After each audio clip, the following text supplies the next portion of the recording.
Right, so hello and welcome back to Books and Things and welcome to another Victober video. And today I'm going to be doing one of my 5 Victorian novels about series, and today I have for you 5 Victorian novels about alcohol.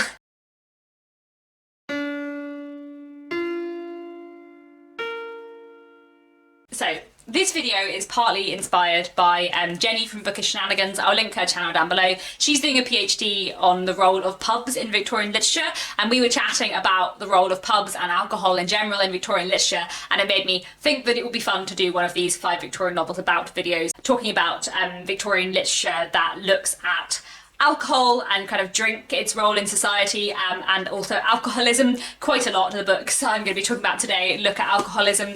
It's actually a theme that is dealt with quite a lot in Victorian literature, more than perhaps you might expect, and I think it's one that's worth talking about, so I thought this would be an interesting video to make. And I have 5 Victorian novels to talk to you about today, all of which look at drink and drinking culture and alcoholism. As always with these 5 Victorian novels about series, there are obviously more than 5 Victorian novels that do look at this as a theme, but these are just 5 that I've picked out and that I find look at this very interestingly. The first book I want to mention is The Netherworld by George Gissing, and this is a fantastic novel, though not a very happy one, I will confess. This is set in Victorian London in the 1880s, I believe, and it follows the lives of various characters who are in the lower classes in London, who are sort of part of the working classes and the kind of underclasses, people who are really struggling for money and for their lives. There are a lot of things that this book looks at, but the way that it looks at drink and alcohol and addiction and the way that drink is used as a substitute for other forms of happiness is really powerful and really interesting, and a thread that kind of runs throughout the book, and especially looks at sort of why many people in incredibly impoverished and difficult situations at this time did turn to drink as they didn't have anything else. But it also looks at the temperance movement and kind of working class respectability and certain members and areas of the working class moving away from alcohol and kind of rejecting drink in all its forms as a sin. There's one little bit I want to read which has always stuck with me, which is from the beginning of chapter 12, which talks about the bank holiday slash public holiday if you're not from the UK, which at this point in time was the first Monday in August. It's now the last Monday in August. So at length came Monday, the first Monday in August, a day gravely set apart for the repose and recreation of the multitudes who neither know how to rest nor how to refresh themselves with pastime. It is high summertide. With joy does the awaking publican look forth upon the blue misty heavens and address his adoration to the sun god, inspirer of thirst. Throw wide the doors to the temple of alcohol. And this chapter, along with the rest of the book, looks at drink as a kind of leisure activity within the Victorian period for the working classes and the problems that can bring. There are a few characters who struggle with addiction to alcoholism, including Mrs. Candy, who is the mother of Pennyloaf, who's one of the main characters, along with many others, and this kind of drives them further into poverty. Like I said, it's not a cheerful book, not a happy one at all, but there are so many things in this that I think are really interesting and worth looking at for many reasons, but especially to do with the way alcohol and its role in working class society is explored. Another one I want to mention is The Matter of Casterbridge by Thomas Hardy. This is a fantastic novel and one I really like, and this opens with a man called Michael Henchard getting really drunk at a market fair and selling his wife and child to another man, because you could do that sort of in the Victorian period. It wasn't really that legal, but people kind of thought it was legal and therefore it happened. Henchard has had huge problems with alcohol in the past and often drinks too much, and after this night where he drunkenly sells his wife and child and gives them away, he swears that he will never touch another drop of drink and that he is going to reform and live a better life. And the way this book looks at that is really interesting and really fascinating. It's definitely a book I would recommend, especially if you're interested in this topic. The next book I want to mention is Dr. Thorne by Anthony Trollope. I don't have a copy of it here, but it's a book that I really like. This is the 3rd book in the Barsetshire Chronicles. Like all of the Barsetshire Chronicles, I would recommend reading them in order, so I would recommend reading Dr. Thorne after you have read The Warden and Barchester Towers. This is a lot of people's favourite book in the Barsetshire Chronicles. It's actually my least favourite book in the Barsetshire Chronicles, but I do really like it.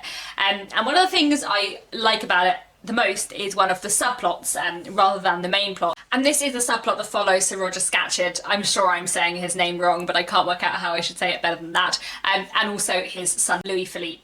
Both Sir Roger and his son are chronic alcoholics, and the way this book looks at this I think is fantastic and one of the best representations of alcoholism I've ever come across in literature. And one of the reasons for that is because it focuses not really on drunkenness like quite a lot of books that look at alcoholism do, but because it focuses on the kind of detrimental effects of alcoholism on the body, and because it focuses on the sheer illness of both of these men. So Roger has drunk so much over the course of his life that it is ruining his body, and Dr. Thorne, one of our main characters, kind of tends to him and tries to make him better and tries to make him give up drink, but he can't and he won't. And his addiction and the way it's explored in this book is fantastic, and I think very true to life. Like I said, Dr. Thorne is not my favourite book in the series, but its depiction of alcoholism and the Sir Roger subplot is so good. Aside from everything else, and there are a lot of great things about Dr. Thorne, the book is worth reading just for that because it is so well done. Another Victorian novel with a really complex and realistic portrayal of alcoholism is The Tenant of Wildfell Hall by Anne Bronte. This book follows a young man called Gilbert and his growing relationship with a widow who moves into the local village. None of those are the characters I want to talk about. The character I want to talk about is a character who appears in the middle section of the narrative called Mr. Huntington. And Huntington is an alcoholic, and again, like in Dr. Thorne, I think this is a really accurate and complex portrayal of alcoholism. Unlike Sir Roger in Dr. Thorne, who is fundamentally a man who wants to be good and tries to be good, Mr. Huntington is not a man who wants to be good and tries to be good, and his alcoholism kind of exacerbates all of that, but at the same time he is really ill in sections of the book, and I think the way that's done and the kind of complexities of emotion that creates in various characters around him is really interesting too. Anne Bronte's brother Branwell did suffer from various forms of addiction in his life, and I think you can tell that some of this, quite a lot of this, is written from life and written really brilliantly from life. It's definitely one I would recommend if you're interested in this topic. And finally, I wanted to mention Our Mutual Friend by Charles Dickens, because I don't like to let too many videos go by without mentioning this one. This is my favourite Victorian book and a truly wonderful novel.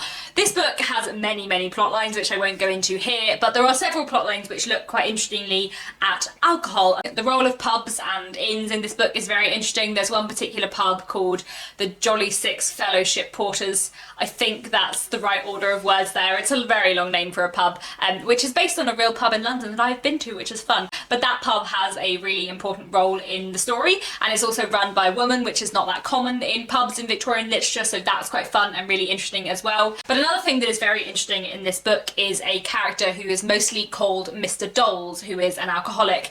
And his portrayal, I think, is very powerful and interesting as well. And the way various characters treat him and their reaction towards him is interesting too. He has a daughter, Jenny Wren, my favourite character in all of literature maybe. She's pretty awesome. She's my favourite character in Dickens at least.